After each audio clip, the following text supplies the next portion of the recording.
Good morning. Hello, everybody.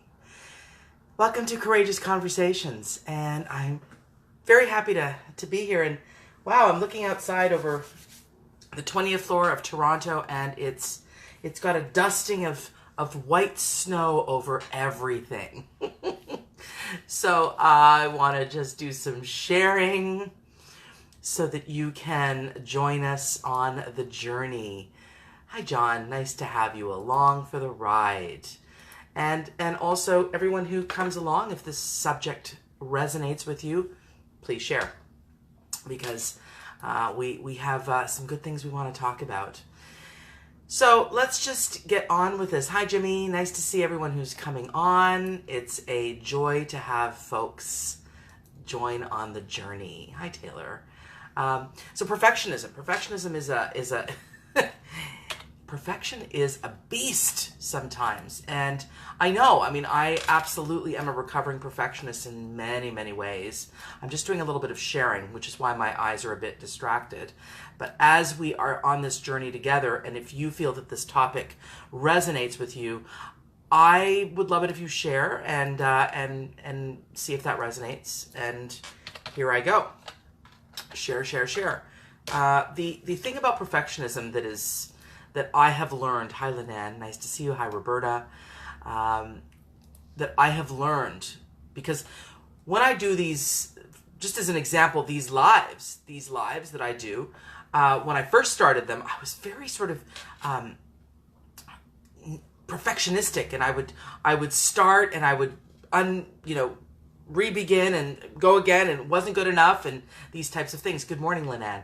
And I would be very harsh on myself, very, very, very harsh on myself, and almost shaming. Well, not almost. I was shaming of myself as I was working on these lives. And the thing about that started to happen. Hi, Ramesh. The thing about that started to happen that really troubled me was that I was no longer enjoying it. I was just having a crappy time doing these things.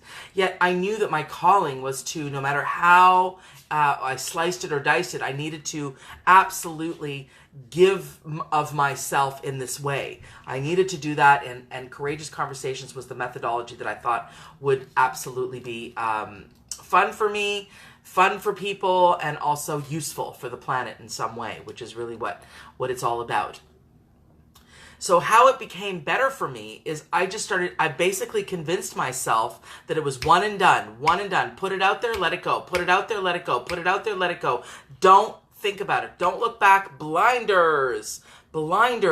And just put it there and let it go. Put it there and let it go. And that has been so helpful to me, especially where creativity is concerned, especially where, I'm very, very fond of the notion of allowing yourself to really, really sort of download. We had the guest yesterday talking about really being in touch with your intuition, sort of downloading that information, downloading that intuitive perspective on things, and then putting it out there and really trusting that what you're putting out there is actually quite wonderful, and it's not perfect. And people relate to imperfect. People prefer imperfect. In fact, imperfect is what we're all about. And so those people who focus in on perfectionism, I work with it in the office all the time. It's troubling, because it's not so much the output of the product that is the troubling piece. It's the torture within that is really what we're talking about. And the other thing about the torture within is that people tend to block the richness of the information that you actually were put on this planet to put out there. And Leanne, my friend who came yesterday on the interview yesterday, Leanne Babcock. Hi, Patricia. One of the things that she said is just, well, I don't look good, or I don't this, or I said, I feel this, I feel all kinds of things about my looks. But the point being is that you've got to kind of put the blinders on with all these types of thoughts. Hi, Shireen. Nice to see you. You've got to put the blinders on with all these thoughts. And I was training her about her own videos that she needed to do. And I said, the best advice I can give you is do not focus on what you've just done. Put it out there and move on. Put it out there and move on. And Linan says, perfection is exhausting. I'm a project manager, list maker, event planner, and crazy about efficiency. It's difficult at times to remember that 80-20 is fine. And 80-20 is where it's really, really all about. I'm not interested in shoddy work. As you guys see, I put out, I put myself together. I put out a nice product, and in my writing as well, in my books. I don't do shoddy work. But I also try to, I succeed at not obsessing. Ooh, I forgot to turn off the notifications. Sorry. I succeed at not obsessing. That would be a perfectionistic issue. Oh, I forgot to turn off one of my processes is I turn off all the phones and the notification. This morning I'm sort of late to the game and I didn't turn off the notifications. So there's now going to be, no. So the non-perfectionist in me is like, well, a few bells and whistles will be ringing as I'm doing this. And, the universe has its wisdom and possibly we will have none or very little. But yeah, so the 80-20 rule is such a powerful, powerful adage to live by. It's not about putting out shoddy work. It's not about putting out sloppy stuff. It's about saying, let me just keep moving forward. Let me put it out and move forward and have compassion for oneself. And I have to tell you, I have another topic I'll talk about next week, and I was toying between this topic and that topic. But the thing about why I brought up the perfectionism thing is because in the office, I'm dealing with so many people who are paralyzed by their perfectionism. And clearly these are high-functioning, super talented, really amazing people. But the perfectionistic side, which is self-abuse, okay, it's self-abuse that they've internalized from emotional abuse from the childhood. That's all that is, really. Perfectionism is a manner of self-abuse, a way to self-abuse that you have found, that you have ingested the abusive energy from the childhood, or you've observed critical people in your life, parents, etc., being perfectionistic, and so you've adopted that family culture of perfectionism. Linan, thank you for engaging, Linan. Visualization is effective. How will things feel and look 15 minutes after the event? I am okay with it, absolutely. Linan, do you know I do that too? I love that you do that. If I have a big meeting, I always visualize how I will feel after that meeting. It's a great technique. People use that technique to overcome perfectionism. Visualize that you feel really kind of great about what you did after the event. I do that for trips too. If I take a trip, I always visualize myself on my way back from the trip going to my husband or my friend. Oh, that was the best. That was so much fun. I visualize the endings of things and how I feel in the ending of it. Hi, Lisa. Nice to have you join us. So the interesting thing about moving past perfectionism is use different techniques. One being visualization.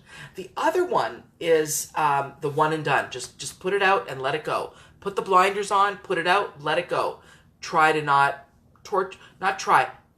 torture yourself over what you think you should have, could have, would have done, because it's just shaming behavior.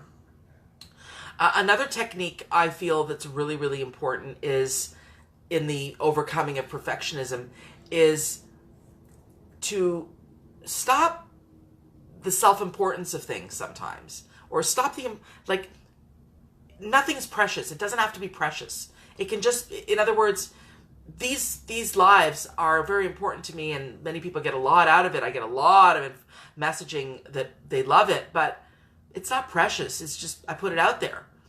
Great. I'm talking to you. It's not precious. It's communication. And so it's going to be imperfect in it. And really, I have a dialogue with myself about that. That this is not precious. This is just human interaction. And human interaction, by its very virtue, is imperfect. And I guess I really I want to address the holidays. And next week, being the countdown, I will address it as well. But this week, as you're doing your cards or you're I haven't done my cards, and so I've just this year, for example, I decided to do e-cards. Like I created a nice e-card, which you'll see when I put it out on Facebook. And normally I sit and do my cards, but I'm so busy that I decided I just don't want to put that on myself, and I'm going to save a tree or two. So I decided to and I feel a sense of guilt about it. I feel a sense of, there's something missing for me.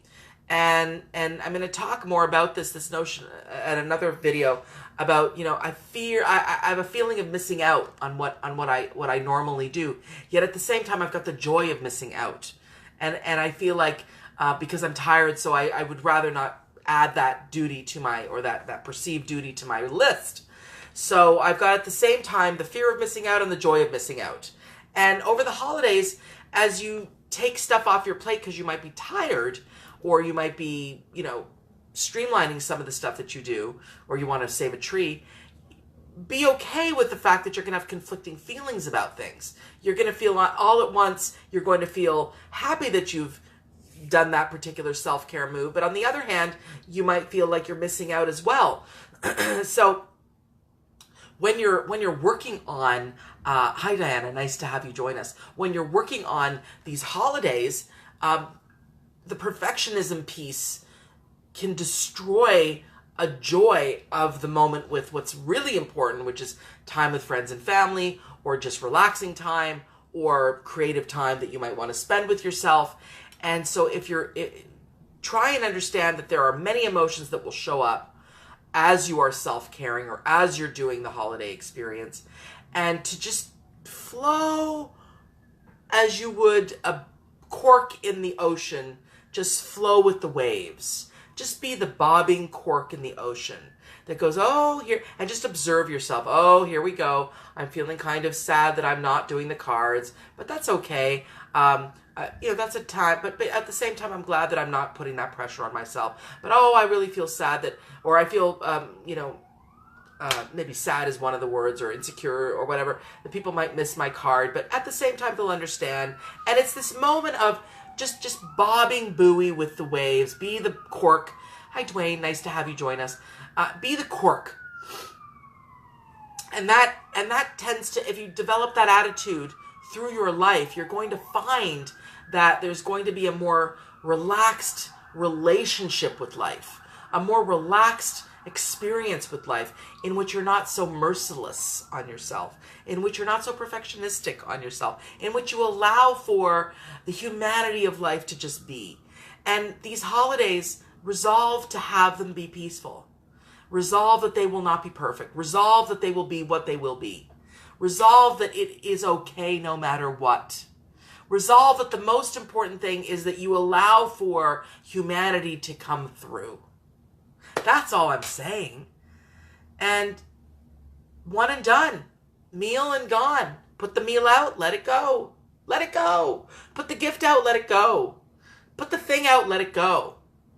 And work with that with yourself, so that it's not such a torture, and so that it's allowing yourself to be in relationship with life in a way that is more peaceful, more friendly, more curious, more at peace.